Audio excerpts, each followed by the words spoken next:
Wedding Prep Wednesday. I've got a load of cylinder jars today that need prepping for a wedding. So I've had them out at the photo shoot and an open day, and so they've got grimy fingerprints on them, smears, little bits of wax on them, little bit of smoke ring, so they all need cleaning. So cylinder jars are super popular at weddings. These are really tall. I had a little glass holder and a tall yellow candle in them, like a skinny dinner table candle, and I use those down the tables. They look really lovely. But you can also use them in trios, so in sets of 3 in different heights. So, oh God, I've got so many of them at my studio. Oh, I've got them 15, 20, 22 centimetres, 25 centimetres, 27 centimetres, 30, 32. I did have some massive ones as well, but actually I've given those to a florist friend because I wasn't really using them that much. But in 3s, so you can use them as a centerpiece. Look beautiful if you then team those with some candlesticks. So 3 cylinder jars, 3 candlesticks, or 3 cylinder jars and 3 bud vases look really nice. Those bud vases could be in faux or in real, all look nice, or even preserved can look lovely with it. And you can also use them in other places. So I quite often use them down the aisle, so sets of 3 down the aisle, on the front, on the wedding table itself, in loads of different heights with pillar candles in fireplaces or on fireplaces, look really gorgeous as well. And you know, you can use them with real pillar candles inside, or you can use them with LED pillar candles inside, but you just need to make sure they're the right diameter.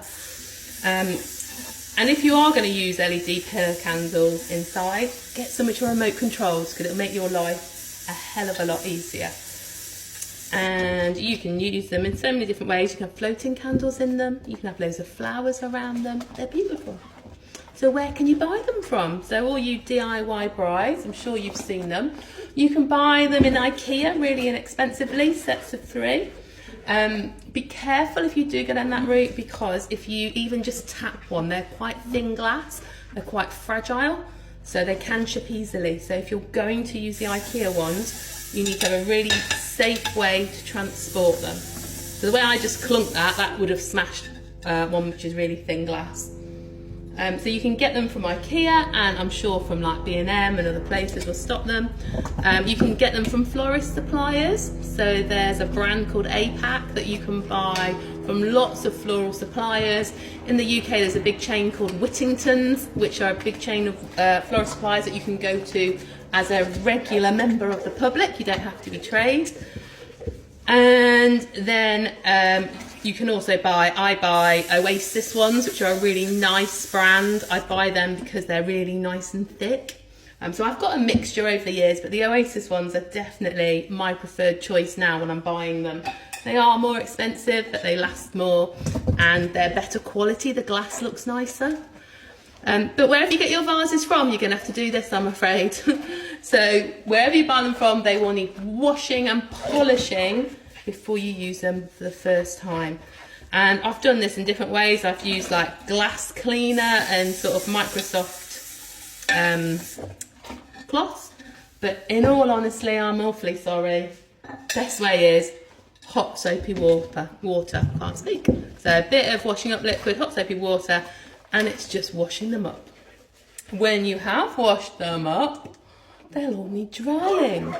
Don't leave them to dry on the rack, which I know is super, super tempting. Don't do that, because actually they dry smeary, depending on how much washing up liquid you've used, of course. So don't leave them to dry forever. Get yourself a nice tea towel. Now, we've all got crappy tea towels, haven't we? I'm sure. Ones you've bought when you've been on holiday. Beautiful at time, but not very practical. So get yourself a really nice quality tea towel, which means that when you dry it, it actually absorbs the water and polishes it up nicely. Sometimes it's good to have a couple. I end up cuddling them a lot of the time, my friend. Now this action, oh dear.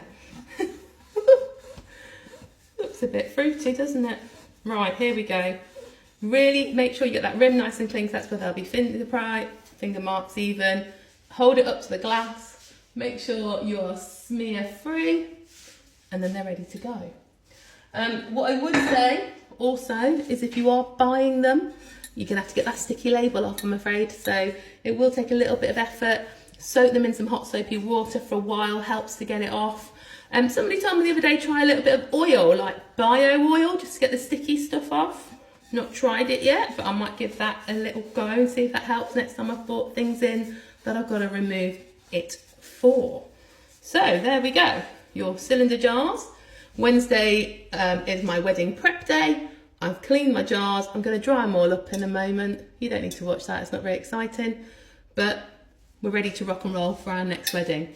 So if you're going to use cylinder jars, remember, you're going to have to clean them, take the sticky label off, choose a brand which aren't too fragile because they do smash easily, and when you box them up for transportation, make sure they are well boxed, bubble wrap, whatever it is, separate little boxes. Glass jacks work well to make them safe.